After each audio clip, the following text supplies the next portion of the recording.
Welcome back to Equal Time Soccer. We are here for a Minnesota Aurora pregame show. Got Danny FOXHOVEN Young. Danny, how's it going? It's good. Happy to be here. Excited that we're finally in the postseason and everybody's stoked about it. Bittersweet you don't get to call the game, like if it could I have been a home know. game. I know. Jake will be on it though. He's doing the play-by-play, so Oh, cool. So did he travel out? he did. Cool. All right. Well, we'll Yeah. have the sound on here at the Blackheart. We'll be listening to you soon, Jake. We are going to talk playoffs, and we're going to talk a little bit more about the opponent. This was my alarm to do the show, by the way. And we're going to talk playoffs. But I first want to just give the context for the season. 12-0. They're undefeated, still have not lost a regular season game, right? Minnesota Aurora, 60 goals for, 4 against. So it's 5 goals a game, less than 1 given up a game. And yeah, that's where we're sitting. Danny, did we lose you? No, I'm here. Yeah. Sorry, I just kind of blacked out for a second. But No, the season's been crazy. I mean, they are just getting better and better each game, I think. And I do think you can see some maturity in this team as compared to last season. Like a little bit of and we know we're good. Like there's not much panic when they go down, like it's never felt panic. So I think that they'll have a long, knock on wood, but I think they'll have a long postseason run here. We'd hope. So the first opponent is the opponent they just played, Chicago City, who they weren't maybe, I would say maybe clearly, but they were the second best team. Dutch Lions crept up and was only 4 points back of them on the table to end the year. But, maybe they feel like they're less of a challenge because it was a 7-0 win a couple days ago. But the game started like one of these games Aurora's had where it actually was kind of tougher. They didn't have a lot of opportunities. The first goal came from a set piece, right? So They weren't just cutting them apart. So what do you think? Maybe Chicago City was doing well, or was it maybe just Aurora not playing to their standard in the first time? Well, there was not like the normal starting 11 at home that we are used to seeing. Mm-hmm. There was some changes there, and I do think those changes were important. Like halftime, they came back and you saw, Maya Hansen coming back in, had Hannah Adler coming back in. Kat Rapp is obviously she was starting, and I think that for me, she was the standout player in that game. She put the team on her back and made a difference, and I think she carried it through. But I think that that starting 11 that we will see in postseason is really important because I just think that that's like, they know that they're going to be able to come in and score. They know that they bring mentality, energy, maturity, all the things that come with it. In saying that, I do think we should, Chicago played a great first half. I thought that they pressured really high up the field. They had a lot going in the attack. They were actually dangerous. They had a lot of opportunities. I think if they would have gotten one of those, it might have been a different story. In saying that, Minnesota Aurora never looked shook. Like they always looked like they knew what they were gonna be able to score. It was just a matter of time. So again, I think that lends to the maturity of the team. Yeah, no, the second goal also didn't come till the 57th minute. So that's the context of how long it took to get to the second goal. And then it kind of went nuts. I was re-looking at the goals because I had bartended it. I didn't really get to watch the game. And I was seeing just when Matt had posted them, and I was like, wait. And I was like, they're like back to back to back. Yeah. The second goal was just Kat Rapp. It's midday, so I'll say effing ripped this ball into the upper 90. It was and then shades of another goal to come later, but and Morganstone shined her shoes. It was good.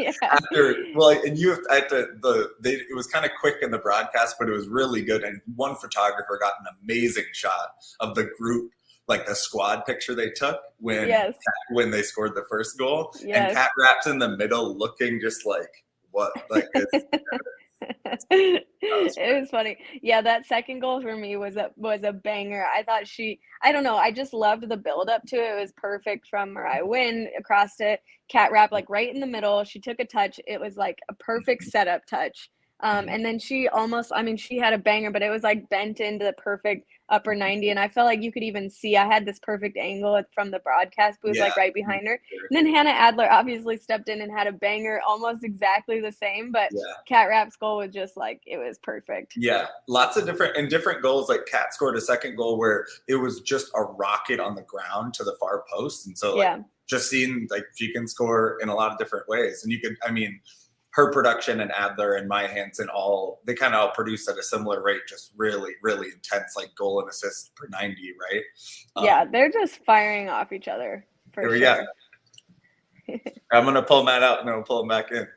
But we got people on the ground, baby. But so many different goals. I thought like even then it was like Sophie French like roofed a near post one when she came in on the angle. So but yeah, you could tell rested Maya Hansen to get a little break, coming into the playoffs, and then also rotated the people who did start pretty quickly. So continuing to see how well they've kind of laid out that substitution strategy so that they're ready for when they have to play 2 games. I mean, they have not had to do that. It's just once Thursday. Yeah, Saturday. I mean, at the end of the day, like they did not need to win that game. They were already in the playoffs. They knew it was going to happen. I mean, obviously they wanted to win, but they didn't need to. And so I think that's why you saw a different lineup even at home. There was a lot of like, let's rest. Let's try to, let's take a little bit off of our main players that we'll see in the postseason so much, or that we'll really lean on to play a lot of minutes. So I think you saw all of that come through, but you just see when they hit the field, it's like, it was all hell broke loose, kind of, Yeah. They eventually found it, and it's not as if, like you said, I mean, Chicago City looked stout. They were doing another thing, which, people have to try sometimes, which they getting pretty physical. Like Kat Rapp got hit a couple of times pretty big, and there was a lot of fouls. But then, once Aurora has their passing going, it's just so difficult, and you're too overwhelmed because they'll find their way.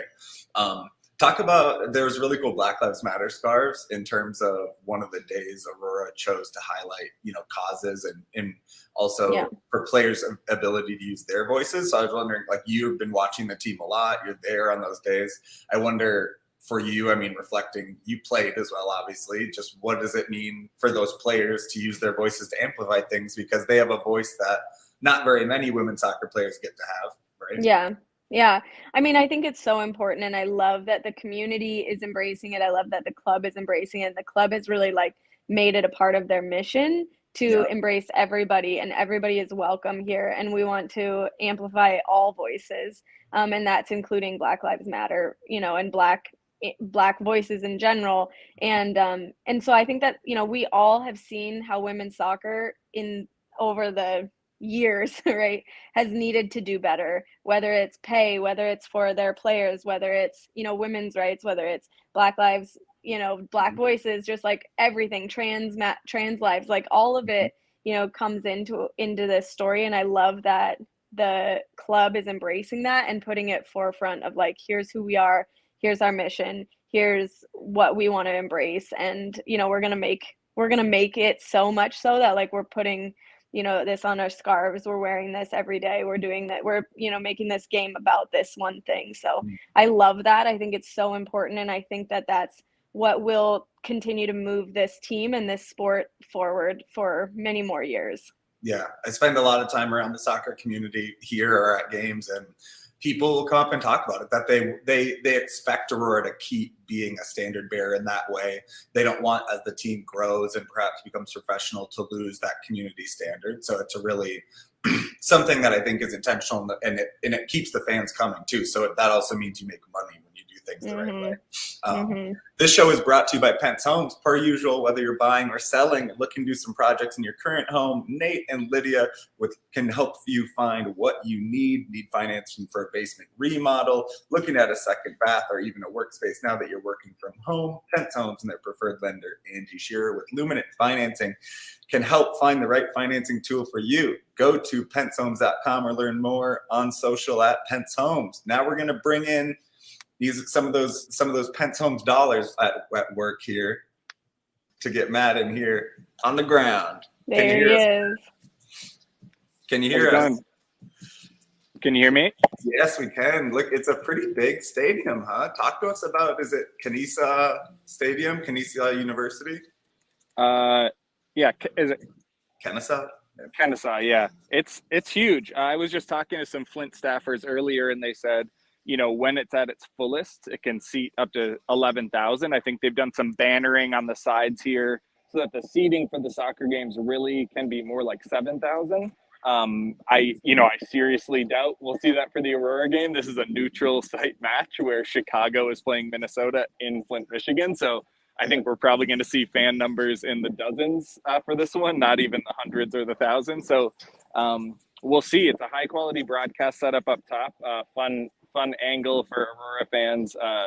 Jake, who does play-by-play for home broadcasts, actually got contracted by like the Michigan Soccer Network or whatever it is, and so he will be doing the broadcast, and it will be broadcast on Fox 9 Plus. So it's going to feel for a neutral site playoff game away from Minnesota, it's going to feel vaguely homey for Aurora fans. Very good, because the bummer about Aurora not being able to host, at least we know there's a high quality stream. There's going to be watch party, even though it's Thursday at 2. I expect to have a pretty good crew at the Blackheart here with me. And one thing I wanted to ask you about, Matt, something cool happened this week. Ava Bjorkman-Tracy got the call up as a training player and into the full team. And we've talked about how it's such a benefit to have the training players for squad development and like for the training, for the coaches. But now we're seeing that the coaches do see them as potential players to sign to play. So just talk about what that move means, and maybe any of your thoughts on Ava getting the call up?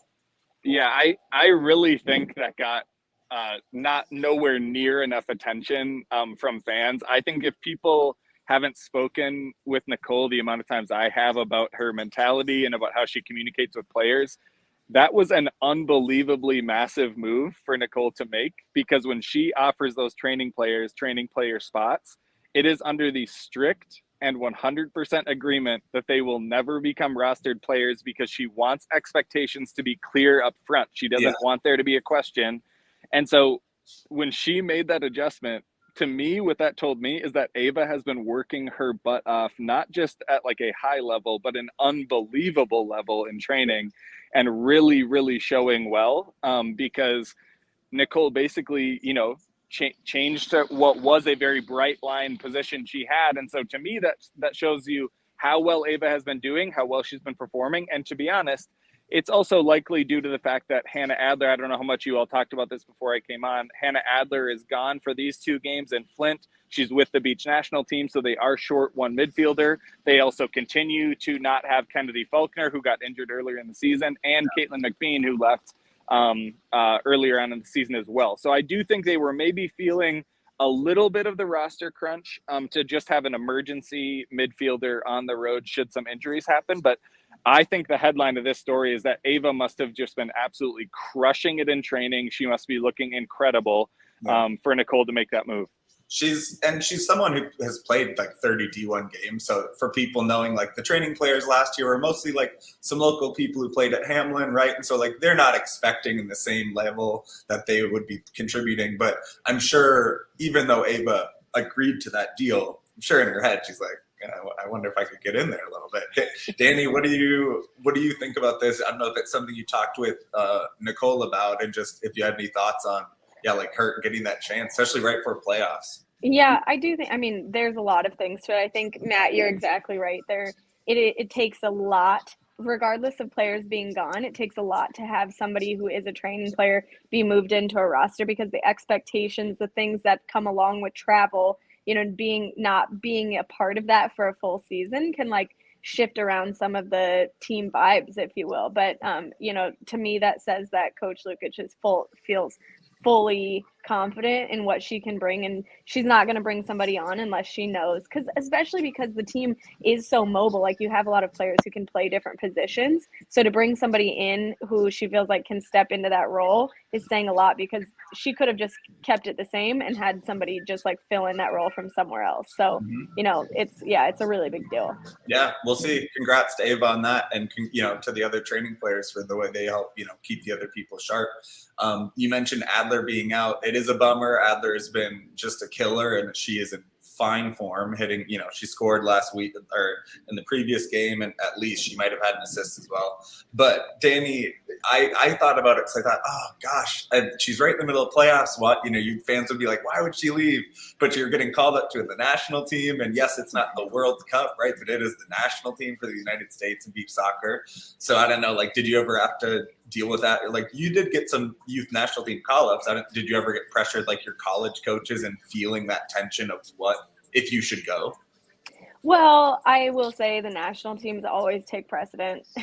So, I mean, that's kind of the understanding. If you get a call up, you're going. Doesn't really matter what you're missing. Most of the time, though, national team stuff isn't going to fall in the middle of your college postseason runs and things like that. Only unless it's a World Cup, at which point again that's precedent. So it's kind of the way it goes, But so for me, Hannah Adler has to take that opportunity. I feel no qualms or quarrels about that. She needed to do it, and good for her. And we wish her all the best luck. The team will be here supporting her, and hoping that she can get that call up for many more years to come. Yeah, no, I'm sure she pieced out and was like, go get those 2 dubs. I got to get to play at home.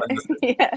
Still needs to get some good tape to get that next pro deal. So yeah, we need to make Aurora has a couple games of business to handle to get her back. To give people a simple breakdown of the structure of the playoffs quickly, there's 16 teams, 4 conferences. We haven't been talking about our conference, but Aurora is in the Central Conference with the teams from Michigan, Indy, and then there's Western, Eastern, and Southern. So these are all 4 neutral sites where they're playing a little regional championship. Next week, they'll get into when they would be playing. I don't know if it would be matched up against maybe the West Coast, Matt. That's already determined. Yep.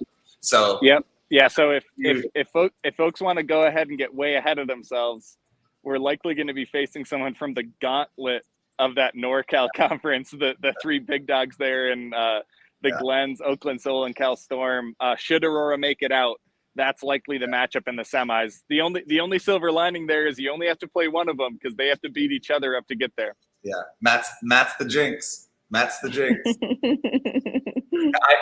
Hey, the coaches and the players are doing it. Has nothing to do with if the fans say so. During the World Cup, it got really out of hand of the conversation about jinxing things. But the region we're playing in Flint City, like we said, the home to that decently sized college stadium.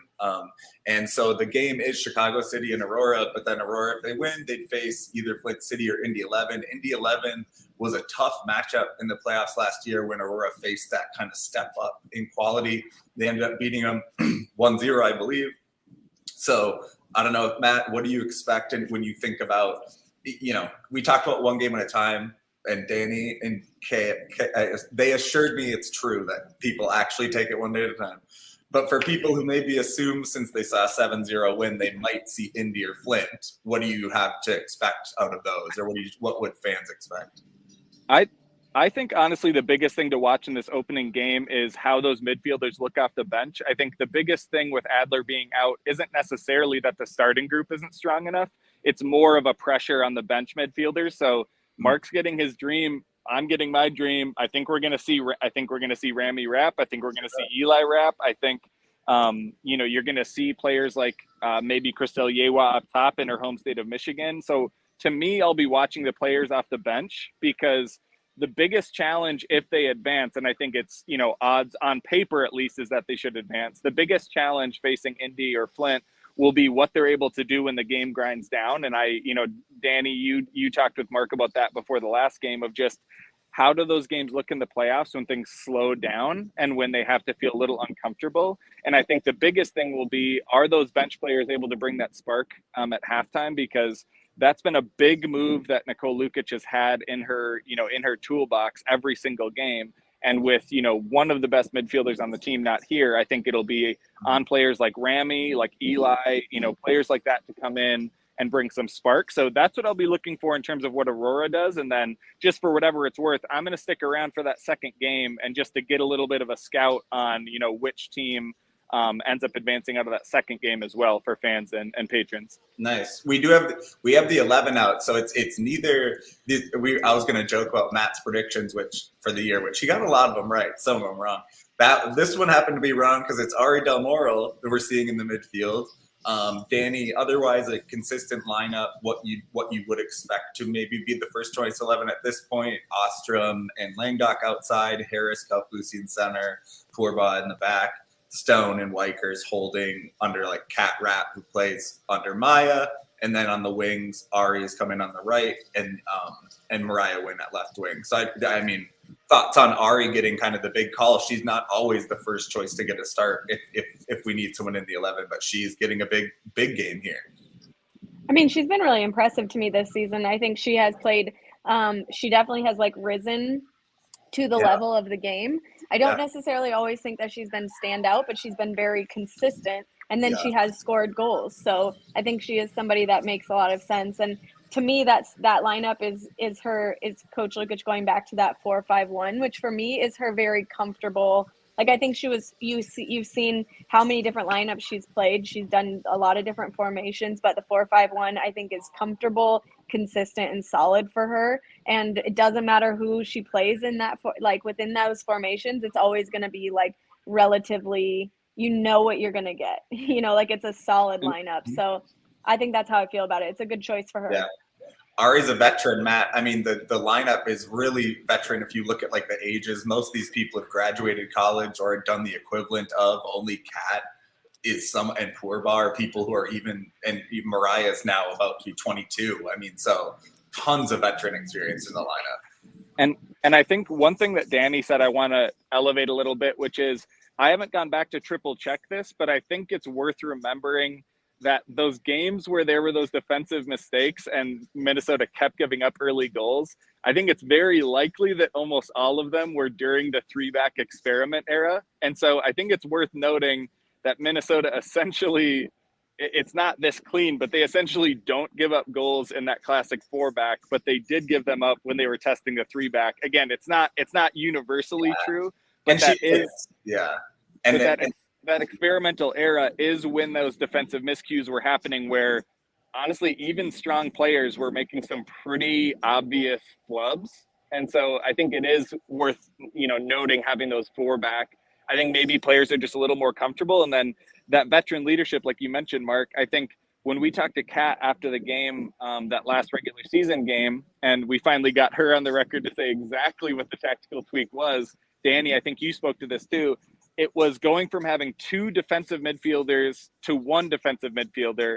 And that shift, I think, just allowed Addie Wickers to feel the freedom to go forward. Or I think maybe at that point, she eventually then got replaced by Hannah Adler. But I think the difference in that 4-5-1 of having 2 holders versus 1 holder is a really big difference, because it just changes the dynamic of numbers going forward, because she does only play with that 1 central forward.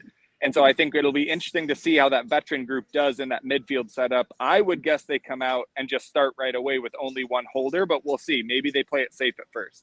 Yeah, Stone and Weichers they're unique because, I mean, they both really do hold, but they are comfortable going whenever they want to go. But yeah, that's the difference of having those two, or whether, there's been times where Weichers wasn't starting and then like Kat and Adler were in the middle. I mean, I think also in this game, even being neutral and not a home game, Danny, I mean, I would expect it to be similar to the games in the regular season where Aurora do expect to get up. And so they're going to they expect to have the ball and get to do what they want going forward. Yeah.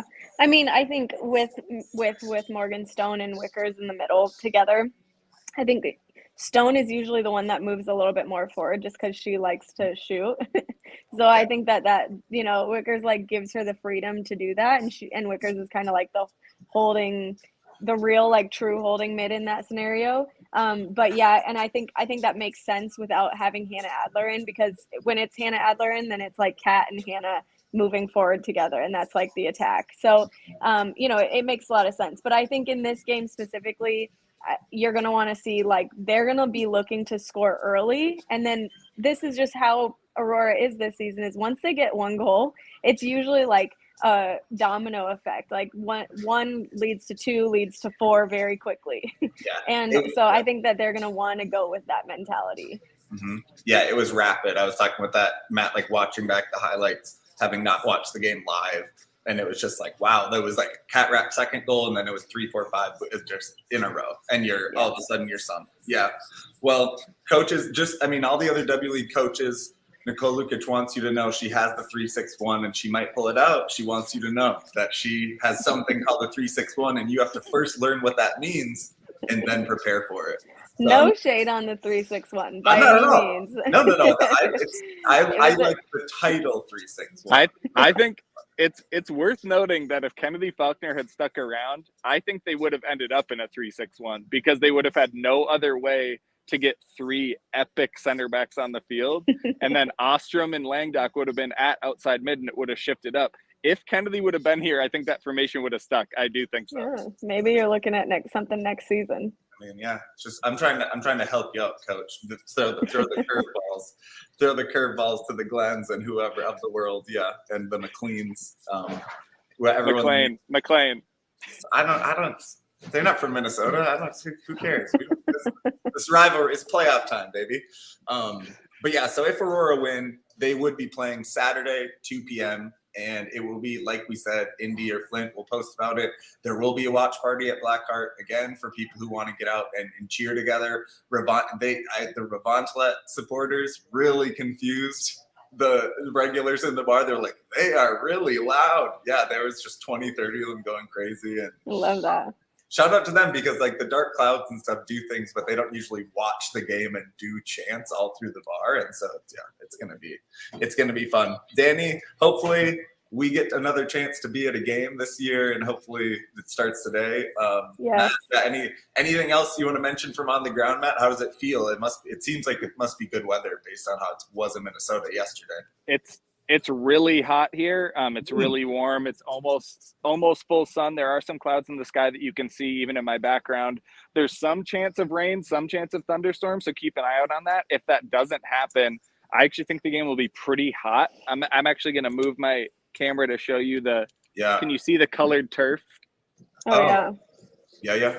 It's pretty wild. And the nice thing is the blue actually outlines the actual soccer line, which is cool. Right. That's not always true. That is cool. That's so nice. It's actually. Uh-oh. Moved too far away, I guess. Right now, look, he's in Flint, baby. Yeah. Well, Danny, awesome. This is exciting to see another playoff run starting. Yeah. And I guess, game one at a time, huh? Yeah, one at a time. But I'm hoping we'll be back on in a few days. So. Yeah.